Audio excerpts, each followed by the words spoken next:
This is the first in a series of short slide presentations over the standing material that's in our book. This will supplement the standing discussion that we'll get reading the in-depth cases in class. Constitutional minimums of standing have to be met in every case. The Supreme Court can interpret what these mean, but it cannot abolish them. This is where we get our basic issues of jurisdiction, case and controversy, and whether there's a Luan type of injury. There's additional limits that the courts have created, and sometimes the Congress has created, that we call jurisprudential standing or prudential standing.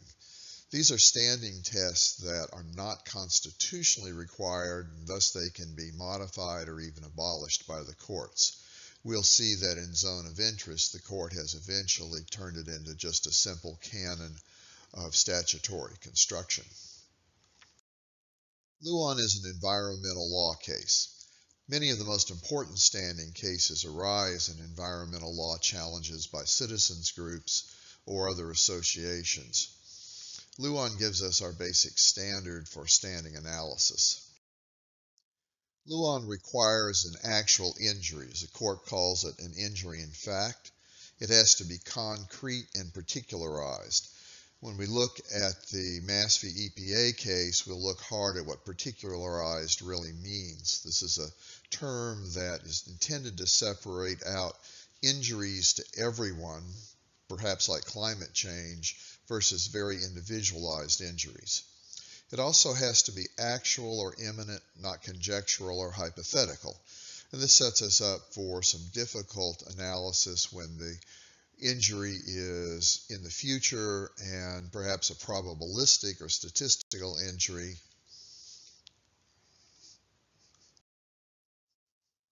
There has to be a causal connection between the injury and the conduct that's complained of. The injury has to be, as the court puts it, fairly traceable to the challenge action of the defendant and not the result of the independent action of some third party before the court. This is not really a proximate cause type of analysis, and we'll see that it's quite flexible in actual application. Redressability is usually fairly straightforward. The court will order the EPA to go back and redo a notice and comment rulemaking. The Forest Service may be enjoined from allowing trees to be cut on a particular site. In these cases, there's no real question of redressability. Redressability becomes much more difficult when we're dealing with an injury to all situations, such as climate change.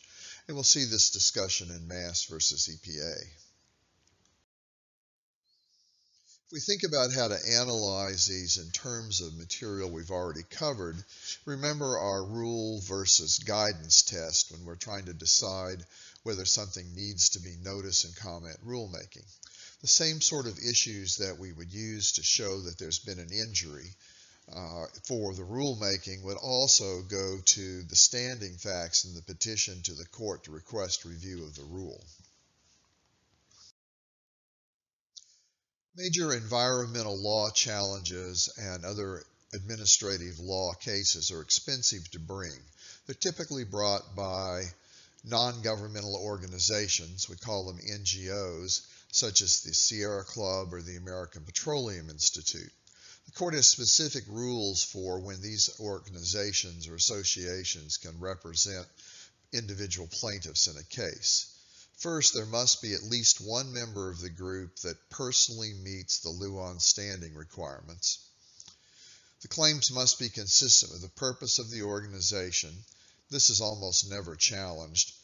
And most critically, the claims must not require any individuals to participate in the litigation.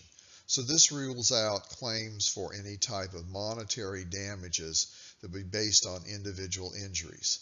If you're bringing a case to compensate individuals, it will not be an associational standing case. You generally bring it as a class action or as a multi-party claim. So that means in the representational or associational standing cases, we're almost always looking for injunctions.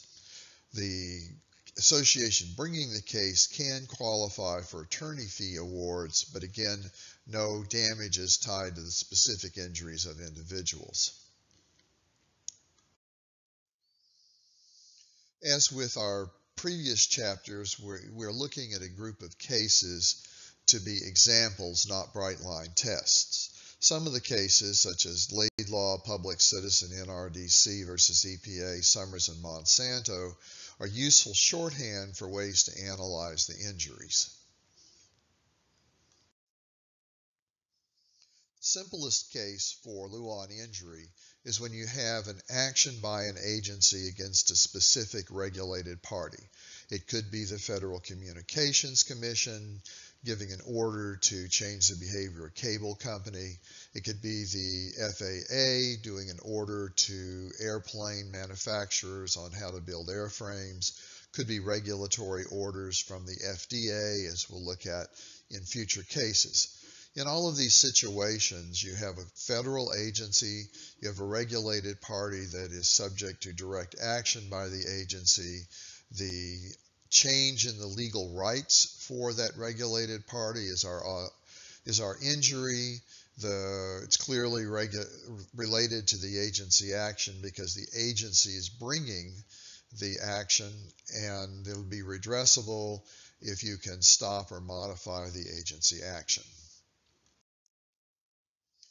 In a number of situations, congresspersons want to bring cases to challenge laws or challenge government policies. These are almost uniformly unsuccessful. Challenges to constitutionality of statutes usually fail because there isn't any particularized individual injury and thus no standing. There are also significant separation of powers issues. If a congressperson doesn't like a statute, the court sees that their remedy is to get enough votes in both houses of Congress to repeal the statute or modify the statute and to pass it over the president's veto if necessary. The Congress, it does have a role in defending laws. In the Chadha case, Congress was asked by the Supreme Court to defend the legislative veto provisions. So Congress's only clear role for standing is when it's defending the constitutionality of one of the laws that it has passed. Most of the difficult cases we look at are citizens' lawsuits. These are brought either under direct constitutional theories or they're brought under citizen suit provisions of specific statutes. Most of the environmental laws, for example, have citizen suit standing provisions. So in Sierra Club versus Morton, an early case on citizen suit under environmental law, the court said that if you're going to have standing, one of the members of the Sierra Club is going to need to show some geographic nexus with the area that will be subject to the environmental litigation. If someone goes there for recreation in the past and can make a convincing case to the court that they'll do it in the future, then this alone would be enough for standing. However, just being concerned about nature from a distance has not been enough. The court is clear that if there's not a personal nexus, particularly a geographic nexus, then essentially anyone could challenge the laws, making the citizen suit provision somewhat meaningless.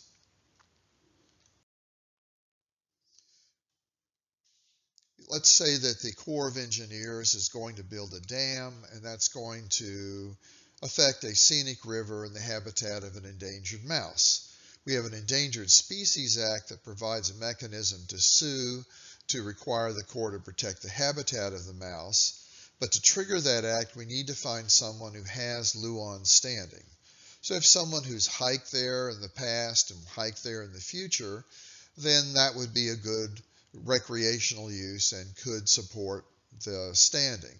A landowner that's nearby whose land will be affected by the drainage of the dam would certainly have standing. However, someone who is just interested in defending endangered species but has no real plans to visit the area in the future would not make the cut for standing. Now, if that person were a scientist studying the mouse in his lab, and this mouse was an important part of the scientific work, and the mouse is found nowhere else, and thus if the habitat is destroyed, the mouse research will end, that could be a convincing argument for standing. Federal courts have not found standing for animals. Humans are the surrogates for animals in animal welfare cases. You would need to show, as a matter of Luan standing, that you're either working with the animals or that you are observing the animals as part of your normal life experience. So that if you worked in a laboratory with the animals, if you were working in the science building and had to see the animals in the laboratory, if you routinely visit zoos and are upset by the animal treatment in the zoo, all of these could create standing to bring a case on behalf of the animals for their welfare.